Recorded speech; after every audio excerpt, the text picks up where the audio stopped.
निवडणूक आयोगाच्या एकंदर निर्देशाप्रमाणे जी काही पक्षाची रजिस्ट्रेशन नोंदणी होणे आवश्यक होती ती पक्ष नोंदणी ही निवडणूक आयोगाकडे झालेली आहे आणि त्यामुळे निवडणूक आयोगाला शिवसेना कुठली आहे कोणाची आहे याची पूर्ण कल्पना निवडणूक आयोगाला आहे। राजकीयदृष्ट्या या माझ्या दौऱ्याला महत्त्व आहेच। ज्या दिवशी शिवसेनेमध्ये बंडखोरी झाली आणि बंडखोरीची बातमी इलेक्ट्रॉनिक मीडियाच्या माध्यमातून जेव्हा कळली त्याच क्षणाला मी स्वतःच निर्णय घेतला आणि रायगड आणि रत्नागिरी या 2 जिल्ह्यांच्या दौऱ्याला सुरुवात केली।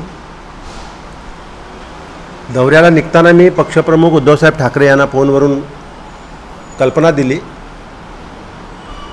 की मी आता 2 जिल्ह्यांच्या दौऱ्यावर निघालो आहे आणि या दोन्ही जिल्ह्यांची जबाबदारी मी स्वीकारली आहे आणि हे 2 जिल्हे अबाधित राखायला मी समर्थ आहे।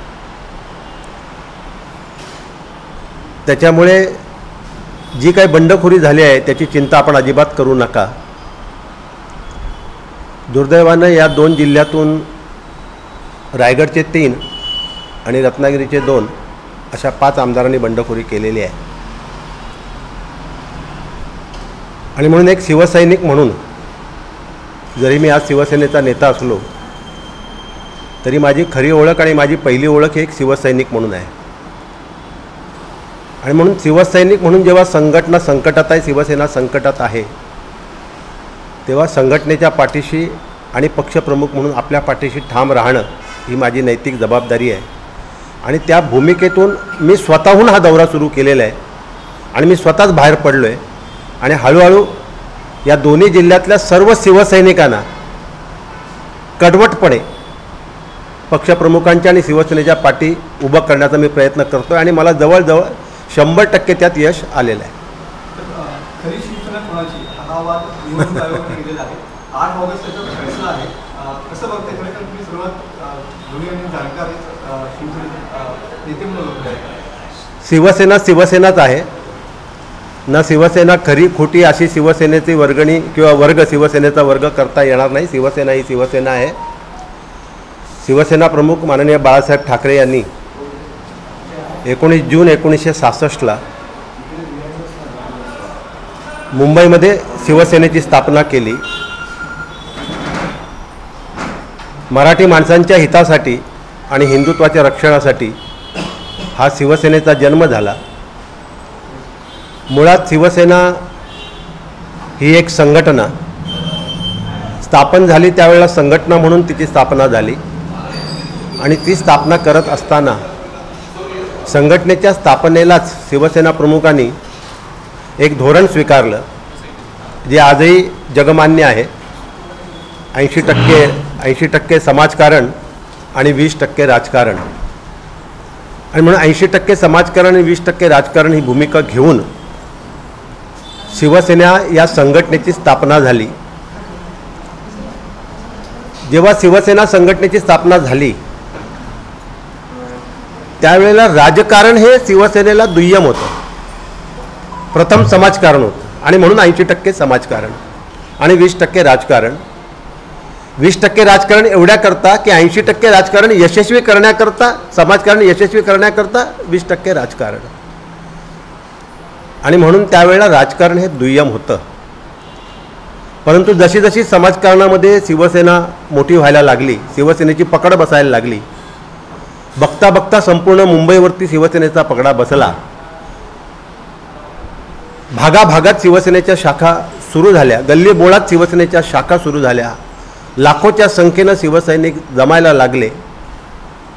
त्यानंतर मग जे काही सामाजिक प्रश्न होते ते सोडवण्यासाठी शिवसेनेला सुद्धा राजकारणात उतरणं भाग पडलं आणि त्याची सुरुवात ही 1968ची मुंबई महानगरपालिकेची पहिली निवडणूक आणि त्या निवडणुकीच्या माध्यमातून शिवसेना ही सक्रिय राजकारणामध्ये हळूहळू उतरली। सुरुवातीला मुंबई महानगरपालिका मग ठाणे महानगरपालिका अशा करता करता शिवसेना ही राजकारणामध्ये उतरली आणि मग ज्यावेळेला TN शेषन निवडणूक आयोगाचे प्रमुख झाले देशाच्या त्यावेळेला त्यांनी एकंदर निवडणूक जी काही पद्धत सिस्टीम होती किंवा यंत्रणा आहे ती यंत्रणा इतकी सक्त बनवली की त्यापूर्वी राजकारणात सक्रिय नसताना सुद्धा निवडणुका लढवल्या जात होत्या, लढवता येत होत्या. पण त्यानंतर आयोगानं विशेष करून TN सेशन यांनी एकंदर निवडणूक धोरण जे काही ठरवलं आणि त्यामुळे शिवसेनेला राजकीय पक्ष म्हणून सुद्धा नोंद करणं क्रमप्राप्त झालं. आणि आज शिवसेना ही राजकीय पक्ष आहे. शिवसेना ही राज्यस्तरावरचा पक्ष आहे, राष्ट्रीय स्तरावरचा राजकीय पक्ष नाही आहे. शिवसेना स्टेट लेवलची पार्टी आहे आणि म्हणून शिवसेना ही राजकीय पक्ष म्हणून नोंदली गेलेली आहे. जे शिवसेना प्रमुख, शिवसेना संघटनेचे प्रमुख हे घटनेमध्ये तरतूद केल्याप्रमाणे ते प्रमुख होते, तसेच आयोगाच्या एकंदर सगळ्या बंधनामुळे शिवसेना प्रमुख हे शिवसेनेचे अध्यक्ष झाले आणि त्याकरता शिवसेनेची पहिली कार्यकारिणी पार पडली आणि त्या कार्यकारिणीमध्ये शिवसेना प्रमुखांना अध्यक्षपदी निवडण्यात आलं. आणि मग निवडणूक आयोगाच्या एकंदर निर्देशाप्रमाणे जी काही पक्षाची रजिस्ट्रेशन नोंदणी होणे आवश्यक होती ती पक्ष नोंदणी ही निवडणूक आयोगाकडे झालेली आहे. आणि त्यामुळे निवडणूक आयोगाला शिवसेना कुठली आहे, कोणाची आहे याची पूर्ण कल्पना निवडणूक आयोगाला आहे. कागदपत्र सादर करण्याची मुदत दिलेली आहे. या पद्धतीने एकनाथ शिंदे गटाचं बंड झालेलं आहे. आता एकनाथ शिंदे शिवसेनेने पक्षाने दावा करण्याच्या मानसिकतेने दिसत आहे. काय हा तांत्रिक मुद्दा आहे. निवडणूक आयोग काय निर्णय घ्यायचा तो घेईल, परंतु निवडणूक आयोगाला जे आवश्यक कागदपत्र पुरवणे आवश्यक आहेत शिवसेना या पक्षाच्या नोंदणीच्या अनुषंगानं ती सर्व कागदपत्र शिवसेनेकडे उपलब्ध आहेत आणि शिवसेना पक्षप्रमुख योग्य वेळेला ती सगळी कागदपत्र निवडणूक आयोगाला सादर करतील.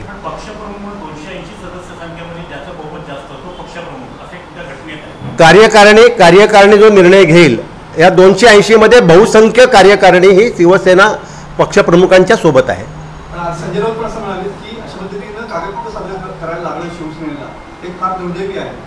दुर्दैवी ते जे म्हणाले तो त्यांचा एकंदर जो हेतू आहे त्यामागची भावना समजून घ्या.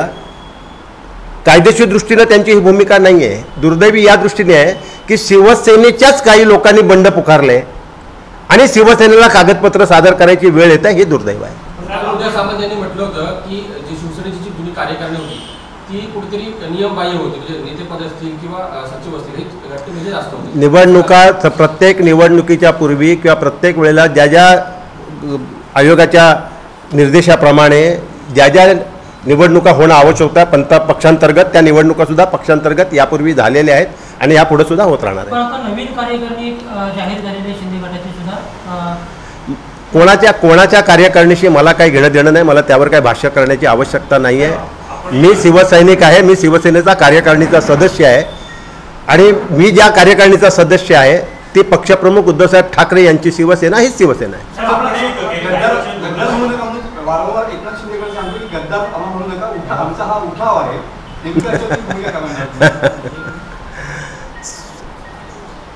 जर त्यांना गद्दार हा शब्द जर लागत असेल किंवा गद्दार हा शब्द जर त्यांना पचनी पडत नसेल तर त्याने अगोदर आपण शिवसैनिक आहोत का हे तपासून पाहणं आवश्यक आहे. आणि जर ते शिवसैनिक असतील तर कुठलाही शिवसैनिक ज्या शिवसेनेचे पक्षप्रमुख हे महाराष्ट्राचे मुख्यमंत्री होते त्या शिवसेनेच्या पक्षप्रमुखांना मुख्यमंत्री पदावरून अवमानित करून पायउतार होण्याला भाग पाडणारा शिवसैनिक असू शकतो का? एकनाथ शिंदेकर असं म्हणत होता की आम्ही उद्धव ठाकरे किंवा आदित्य ठाकरे दोघांवरती कोणाची टीका करणार नाही. पण काल तो दिसतंय की ज्या पद्धतीने सुरक्षेसंदर्भातला विषय निघाला आणि थेट एकनाथ शिंदेला सुरक्षा देण्यासाठी उद्धव ठाकरेंनी नकार दिला अशा स्वरूपाचं विधान केलं गेलं. कुठेतरी पुन्हा एकदा ठाकरे कुटुंबाला टार्गेट करण्याचा प्रयत्न एकनाथ शिंदे गट करतो. मला त्या गटाशी काही घेणं देणं नाही. त्या गटाची दखल घेण्याची सुद्धा आवश्यकता वाटत नाही आहे. शिवसेनेच्या अनुषंगाने आपण जे विचाराल, पक्षप्रमुखांच्या अनुषंगाने उत्तराल, जे काही विचाराल त्याची मी उत्तरं देईन. त्यांची दखल घेण्याची आवश्यकता मला वाटत नाही. काळामध्ये काही नाराज होतात का? कारण की मोठ्या कालावधीनंतर तुम्ही सक्रिय झाल्याचे दिसून येत आहे. नाराज वगैरे मी काही नव्हतो. एक तर 2-2.25 वर्षे ही कोरोनाच्या काळामध्ये गेली होती, त्यामुळे सगळेच घरी बसले होते. त्या सगळ्यांच्या बरोबर मी सुद्धा घरी बसलो होतो. पण आपण तशी भूमिका ह्यांनी जी आता घेतली ना की आम्हाला डावललं गेलं, हिंदुत्वाचं दूर जातोय आणि पुढच्यावरती 2-2.5 वर्ष तुम्हालाही काही प्रमाणामध्ये मातोश्रीवर थोडंसं दूर ठेवलं होतं, पण तुम्ही आजची भूमिका घेतलीच नाही. त्यांनी आज घेतली. त्याचं कारण काय? त्याचं कारण मी शिवसैनिक आहे. गद्दारी माझ्या रक्तात नाही, बेईमानी माझ्या रक्तात नाही. रामदास कदमने काही आरोप केले त्याचा अन्याय झाला रंगेवरी. हे सगळे दखल न घेण्या योग्यतेचे नेते आहेत, त्यामुळे त्यांची दखल घेण्याची आवश्यकता नाही. मध्यंतरी एक अशी चर्चा सुरू झाली होती आणि शिवसैनिकांनी सुद्धा त्यांना बेदखल केलेलं आहे. मध्यंतरी एक चर्चा सुरू झाली होती की गीते कदाचित 2024च्या निवडणुकीसाठी भाजपमध्ये जाऊ शकतात, तसा काही संपर्क झाला होता? अजिबात नाही, बिलकुल नाही, होण्याची शक्यता नाही, सुतराम शक्यता नाही. काही मीटिंग झाल्याचं देखील सांगितलं नाही काही नाही. तर नितेश राणेंमुळे आज काही नाही. केलेलं आहे की नारायण राणे जेव्हा शिवसेनेतून बाहेर पडले तेव्हा त्यांना सुद्धा काही मारण्याची संदर्भाचं प्लॅनिंग केलं गेलेलं होतं. आपण आणि नारायण राणे सुद्धा एकाच शिवसेनेमध्ये होतात, असं काही झालं होतं का? नाही असं काही घडलं नव्हतं. नारायण राणेंचं जे बंड होतं ते त्यांचं व्यक्तिगत बंड होतं, स्वतःचं बंड होतं. नारायण राणेंचं बंड, छगन भुजबळांचं बंड आणि आजचं बंड यातला फरक तुमच्या मी लक्षात आणून देतो आहे. छगन भुजबळांनी स्वतःच्या ताकदीवर बंड केलं होतं, नारायण राणेंनी स्वतःच्या ताकदीवर बंड केलं होतं. त्या बंडाला काँग्रेसनं सहकार जरूर केला, पण त्या बंडाचे पुरस्कर्ते काँग्रेस नव्हती किंवा ते बंडाचं कारस्थान काँग्रेसमध्ये शिजलेलं नव्हतं. आजचं बंड आहे हे भाजप पुरस्कृत बंड आहे, भाजप रचित बंड आहे. हा फरक आहे आणि त्यामुळे नारायण राणे आणखीन छगन भुजबळ यांची तुलना यांच्याबरोबर होऊ शकत नाही. कोकण हा शिवसेनेचा बालेकिल्ला आहे आणि कोकणातील आता आमदार देखील एकमेकांमध्ये सामील झालेले आहेत. कुठेतरी परिणाम होऊ शकतो शिवसेना? काही परिणाम होणार नाही. मी तुम्हाला शब्द देतोय, आज जाहीर करतोय की हे 5च्या 5 आमदार पुढच्या वेळेला 100% पराभूत होतील. यातला एकही आमदार पुन्हा निवडून येणार नाही. आदित्य ठाकरे असं म्हणतात की हिंमत असेल तर या सगळ्या आमदारांनी राजीनामा द्यावा आणि परत निवडणूक लढवावी आणि जनतेसमोर यावं. अरे हिंमत नाही म्हणून तर पळून गेले, हिंमत नाही म्हणून तर पळून गेले. ते काय थोडे समोर येणार? ते येणारच नाही समोर. म्हणूनच आदित्य सांगतोय की तुमची हिंमत असेल तर राजीनामे द्या. त्यांच्याकडे हिंमत नाही म्हणून तर पळून गेले. महाराजांनी हिंदवी स्वराज्याच्या स्थापनेसाठी, छत्रपती शिवाजी महाराजांनी हिंदवी स्वराज्याच्या स्थापनेसाठी 2 वेळा मोगलांची सुरत लुटली आणि हे महाराष्ट्र लुटायला सुरतला गेले. नाराज वगैरे काही होतात का? नाही. जेव्हा निर्धार मेळावा झाला तर तुम्ही असं म्हणतात की मला रत्नागिरीला बोलवलं गेलं नाही, तर मला बोलवलं असतं. असं नव्हे, मी नाराज नव्हे. मी तो जो मेळावा लावला होता रत्नागिरीचा त्याचा निमंत्रण मला नव्हतं. जर निमंत्रण असतं तर मी सुद्धा त्या मेळाव्याला आलो होतो, कारण मी चिपळूणला आदल्या दिवशी आलोच होतो. त्याच दिवशी मी चिपळूणमध्ये होतो, पण त्याचं निमंत्रण मला नसल्यामुळे मी त्या मेळाव्याला आलो नाही. आणि मग तिथेच मी राजनला सूचना केली आहे की आता पुढचा मेळावा लाव, मला रत्नागिरीत यायला आनंद होईल, पण ती संधी त्याच्या अगोदर उदयबनेने दिली. रत्नागिरी आणि खेडमधलं आणि सिंधुदुर्गमधलं दुधारी बाबतीत उतरवायचं व्यवस्थित मला तंत्र माहिती आहे. नेमकं आता तुम्ही रत्नागिरी मतदारसंघात आलात, कसं या सगळ्या गोष्टी सांगा. कॅबिनेट मंत्र्यांचा मतदारसंघ म्हणजे कॅबिनेट मंत्री राहिले,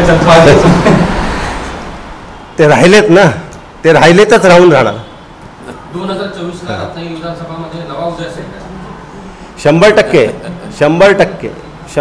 ते आता त्याच्या सोहळ्यामध्ये मी मला जी काय भूमिका मांडायची ती मांडतो. साहेब, आपण पहिल्यांदा रायगडमध्ये शरद पवारांवर अटॅक केला ना. शरद पवार पक्ष संपवतोय, जी भूमिका ज्या बंडखोरांनी घेतली, बंडखोरांची भूमिकेची माझ्या भूमिकेशी काही संबंध नाही आहे. बंडखोर आपल्या सोयीनं आपली पापं लपवण्यासाठी, आपले गुन्हे लपवण्यासाठी, आपले अपराध लपवण्यासाठी जी वेगवेगळी कारणं शोधतात त्यातलं ते एक कारण आहे. माझी भूमिका ही अतिशय स्पष्ट होती, त्याच्यामध्ये काही दुमत असण्याचं कारण नाही आहे. माझी भूमिका इतकी स्पष्ट होती की आज ना उद्या, कारण शेवटी सरकार हे आघाडीचं आहे, आजही आघाडीचंच सरकार होतं ना, आणि आघाडीच्या सरकारचा मुख्यमंत्र्यांनी राजीनामा दिला आहे. तर अशी आघाडीची सरकारे येतात आणि जातात, पण जेव्हा केव्हा समजा सरकार नसेल त्यावेळेला आपण कुठे जाणार आहोत? आपल्या घरात जाणार आहोत की मित्राच्या घरात जाणार आहोत? आपण आपल्याच घरात जाणार आहोत ना. तर आपली जबाबदारी आपलं घर सुरक्षित राखणं. माझी अपेक्षा तीच होती की आपलं घर सुरक्षित राखूया, तर जेव्हा कधी दुर्दैवाने वेळ येईल तर आपल्या घरी आपल्याला, आज आम्ही आमच्याच घरी आहोत ना, आणि आमचं घर राखण्यासाठीच मी फिरतोय ना, वणवण कशासाठी फिरतोय? तेच हे बघा, ज्याने आयुष्यभर राजकारण केले ते राजकारण करू देत, मला त्याच्याशी काही माझा आक्षेप नाही आहे त्यांच्या बाबतीमध्ये. पण मी एक शिवसैनिक आहे, मी एक सामाजिक कार्यकर्ता आहे. मला माझी संघटना जगणं जिवंत ठेवणं ही माझी नैतिक जबाबदारी आहे आणि त्याच्याकरता मी बाहेर पडलेलो आहे पूर्ण ताकदीने उतरलं. पूर्ण ताकदीनं. पण रायगडमधील आमदारांनी, शिवसेनेच्या आमदारांनी यापूर्वी नाराजी व्यक्त केली होती तटकरेंमुळे किंवा पालकमंत्र्यांमुळे तिथल्या. त्यावेळी तुमच्याशी देखील त्यांचं काही बोलणं झालं होतं का? माझ्याबरोबर कुणाचं काही बोलणं झालेलं नाही आहे. मी स्वतंत्र लढत होतो, आजही मी स्वतंत्र लढतो आहे, तेव्हा मी स्वतंत्रच लढत होतो, त्यामुळे माझ्याशी काही बोलणं झालेलं नाही आहे. त्यांचे जे काही वाद असतील ते त्यांना माहीत असतील. माझा वाद हा तात्विक आहे, माझा वाद हा तात्विक आहे आणि माझा वाद हा शिवसैनिकांसाठी आहे, कार्यकर्त्यासाठी आहे. कार्यकर्ता जगला तर मी जगणार आहे, तेव्हा माझी पहिली जबाबदारी आहे कार्यकर्त्याला जगवणं. शिवसैनिक जगला तर आम्ही जगणार ना, तर शिवसैनिक जगवणं ही माझी पहिली जबाबदारी आहे. आणि त्या भूमिकेतून मी ती भूमिका याच भूमिकेतून मांडली होती आणि याच भूमिकेतून मी आज पुन्हा रायगड रत्नागिरीच्या या मैदानात उतरलो आहे. सर, गीते साहेब आता मातोश्रीवरती कधी दिसतील आणि आमने सामने भेट मातोश्रीवर मी म्हणजे मातोश्रीला जाणं येणं हा काय माझ्यासाठी नवीन भाग नाही आहे. माझं उभं आयुष्य मातोश्रीत गेलेलं आहे. किंबहुना कदाचित मला जेवढी संधी मिळाली मातोश्री जवळून बघण्याची तेवढी कदाचित कोणाला मिळाली पण नसेल. होणार ना. मी आता कसं आहे, आत्ता मी हे माझे दौरे सगळे करून मी त्यांना येतो म्हणून निरोप दिलेला आहे. मी आता दर आठवड्याला गेले 2 आठवडे झालेत, मी एक दिवस सेनाभवनला बसतोच आहे जाऊन. आता मी एक तो निर्णय घेतला आहे आठवड्यातला एक दिवस सेनाभवनमध्ये बसायचा. साहेब, शिवसेनेला सापडेपर्यंत आपण धनुष्यबाणाचं नेमकं कोणाचं? धनुष्यबाण हा शिवसेनेचा शिवसेनेकडेच राहील. कारण पक्षरजित नोंदणीसाठी आणि चिन्ह नोंदणीसाठी जे आवश्यक मतदान आवश्यक असतं ते मतदान शिवसेनेला मिळालेलं आणि शिवसेनेकडे आहे, त्यामुळे चिन्ह जाण्याचा प्रश्नच येत नाही. रत्नागिरीतील शिवसैनिक जे आहेत ते अजूनही अबाधित आहेत का? आज मला त्याचा अंदाज येईल. मी आज मेळाव्याला जातोय, या मेळाव्यामध्ये तो अंदाज येईल. पण माझ्या मते जो शिवसैनिक आहे तो नक्की अबाधित राहील. आता 20 नगरसेवक हे उदय सामंतच्या संपर्कात होते. आजला अशी एक बातमी आली की अजून एक नगरसेवक त्यांच्या संपर्कात गेलेला आहे आणि मागे काही दिवसापूर्वी आपल्याच कसं आहे, रत्नागिरीची मी अजून माहिती पूर्ण घेतली नाही आहे. आता राजन इथे उपस्थित आहे, त्याला माझ्यापेक्षा अधिक माहिती असेल. वाटल्यास राजन या बाबतीमध्ये निश्चितपणे आपली भूमिका मांडू शकतो. सर, शिंदे गटाकडून घटना बदलण्यासाठी काही प्रयत्न सुरू आहेत? ते बघा, कारस्थानी करणारे कारस्थानं करतच राहतात. हे कारस्थान आहे ना, जे काही चाललंय हे कारस्थान आहे आणि कारस्थानी आयुष्यभर कारस्थान करतच राहणार.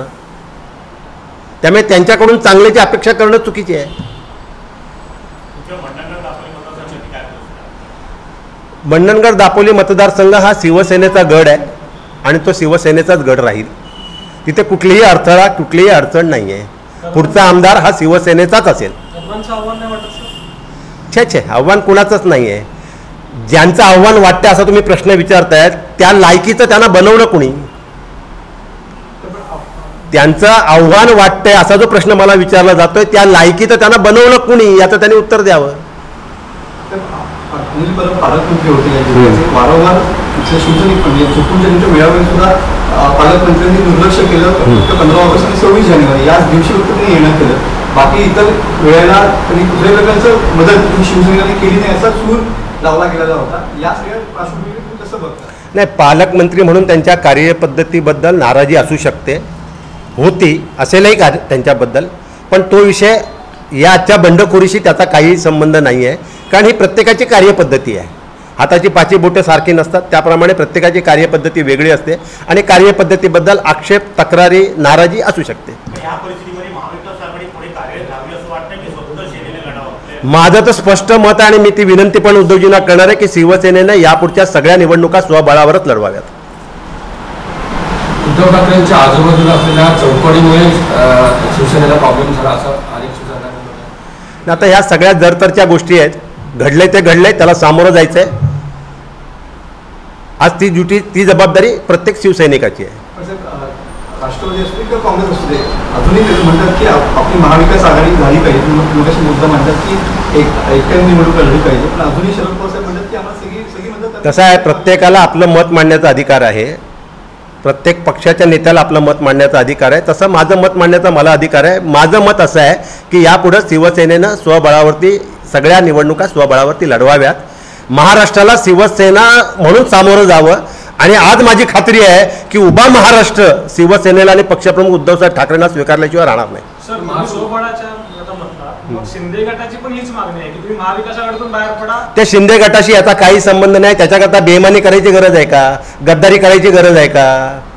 हां, त्यांचं म्हणणं- बापाला नालायक म्हणायची गरज आहे का? हां, आईला विकायची गरज आहे का? काही गरज नाही ना. त्यांचं म्हणणं- त्यांना कुठलाही नैतिक अधिकार राहिलेला नाही या विषयावर बोलण्याचा. साहेब, आपण मालिकेतला ठिकाण जिल्हा होता, तिकडे कुणबी समाजाचं प्रतिनिधित्व फार मोठ्या प्रमाणात होतं.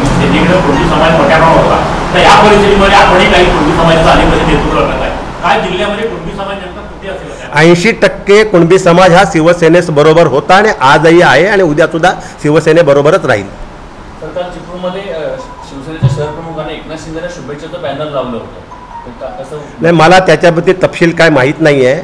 पण माझ्या माहितीप्रमाणे गेल्या वर्षी जो पूर आला त्या पुराच्या अनुषंगानं ज्याने कुणी त्या पुरामध्ये मदत केली होती त्याच्यात माझाही फोटो आहे. मला वाटतं अरविंद सावंतसुद्धा आहे. म्हणजे ज्याने कुणी केली होती त्यांच्याबद्दलची कृतज्ञता व्यक्त करण्याकरता तो लावला गेला असा माझा समज आहे. तरीसुद्धा तो शहर प्रमुख आहे, शिवसेनेचा आहे, मी नेता आहे. मी त्याच्याकडून त्याचा खुलासा नक्की घेईन. उपमुख्यमंत्री मुख्यमंत्री 24 दिवस झाले तरी सरकार विस्तार होत नाही. कसं सरकारचं भविष्य आपण बघताय? हे सरकार कदाचित या कोर्टाच्या निकालानंतर कोसळेल, 100% कोसळेल. एबीपी माझा, उघडा डोळे बघा नीट.